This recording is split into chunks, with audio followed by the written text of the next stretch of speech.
I'm Dr. Adrien Hannus, Director of the Archaeology Laboratory and Professor of Anthropology at Augustana College in Sioux Falls, South Dakota. This is a continuation of our Primitive Technology series. Today we have Rick Hamilton from Nebraska with us, who is one of the really experts in ethnobotany, or the study of native plants that were used traditionally both for food and for medical purposes. And so Rick will go through a series of these plants, describe them, and we'll get some close-up shots of them so that as part of the consideration of the uses that native peoples put to their environment, this demonstrates their very keen knowledge of the plant communities in which they were living. Hi, my name is Rick Hamilton. I'm from north central Nebraska. I'm a primitive skills technologist, and we're here at Mitchell, South Dakota at the Mitchell Prehistoric Indian Village. And today I'm going to demonstrate a few of the plants that were used at the site here 1,000 years ago. They were hunters and they also farmed here. So they had various types of corn, and these are some old original strains that was grown here. Some of the wild plants they had, these are Apios tubers, and these have been sliced, parboiled, sliced, and then put on a spit to dry. And these were historically documented to be used by the Mandan, or not the Mandan, excuse me. These were documented to have been used by the Omaha tribe. And very nutritious. They're a lot like our domestic potatoes and very tasty. Kind of remind me of a water chestnut raw.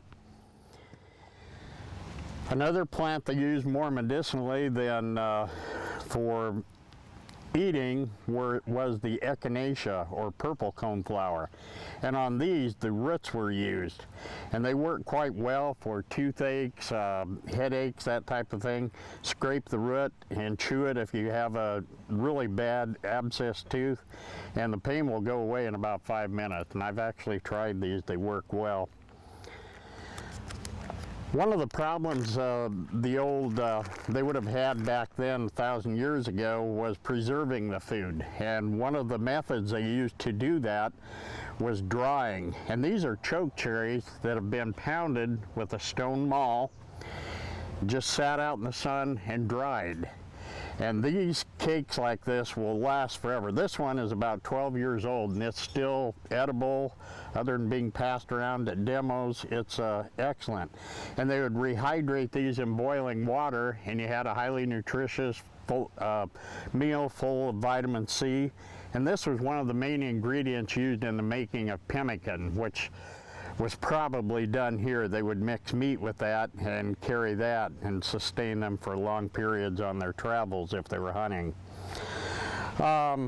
Another plant that was probably used was dried mushrooms. These will keep well. This is a Morel mushroom that's been dried. They will keep well that way. Again, you can rehydrate in water. Apios tubers don't keep well. They're sort of like potatoes and they kind of shrivel up when they're dried.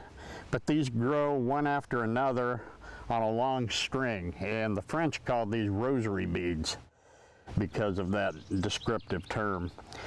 And there's actually been some research today in maybe using these as a domestic plant. They're that high in protein, very, very nutritious.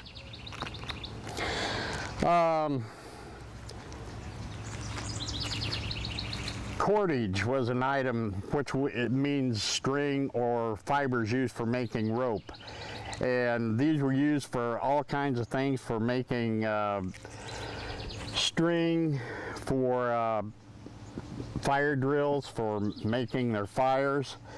I've actually seen bowstrings made from these. And these are from the yucca plant, and that's one of my favorite plants. They're not real close here, so how much they were used here, I'm not certain. But there's a lot of other plants that would have been used here to get the same fibers. You get these real thin fibers that you can then cord into strong cordage. Not all plants were used for edible or medicinal purposes. Some were used in ceremonial. These are a type of sage, and if you crush that and smell it, has a real strong odor, good. Some of the later cultural tribes use these culturally in a ceremony to cleanse ceremonies beforehand. There's some documentation that these were used to actually cover their scent when hunting. Some plants were used for dyes and decor. Again, Lakota used the prickly poppy plant for a yellow dye, and they called it thistles used to dye arrows yellow. And those do grow in the area. Whether they were used by the inhabitants of the Mitchell site here, can't say for sure.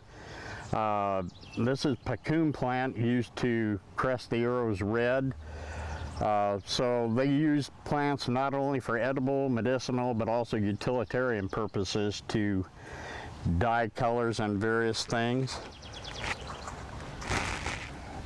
Parfleche bags were documented to have been in use during the Plains tribe's existence.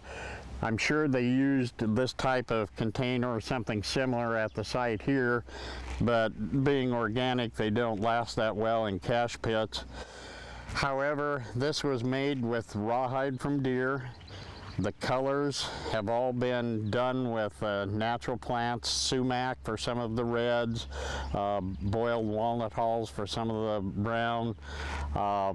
Plants were utilized quite extensively for a variety of things.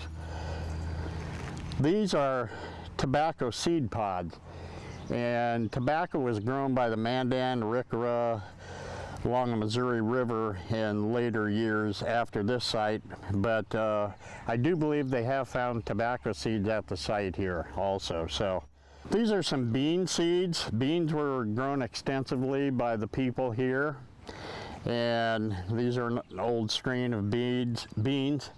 Very high in protein. Another plant that was grown by them was squash here at the site. And again, preservation was of prime importance to them during their lives. They didn't have refrigerators, so their method of preservation was to dry things. So these are an old strain of squash that I've sliced, then put them on a spit and let them dry. And the rind outside covering is also on there, and put a string on that, drop it down in boiling water, and the meat will then dissolve in the pot, and you've got all the goodie left, and you can then take the rind and throw it away. So an ingenious way to preserve, and not only that, but to cook the food. So along with the bison meat and deer meat and turtles and frogs and whatever other meats they utilized here, they had a variety of plants, not only wild, but also the ones they domesticated and grew that were used to provide probably a little better existence than what we realize today. This is an artist conch. It's a fungus that grows on trees.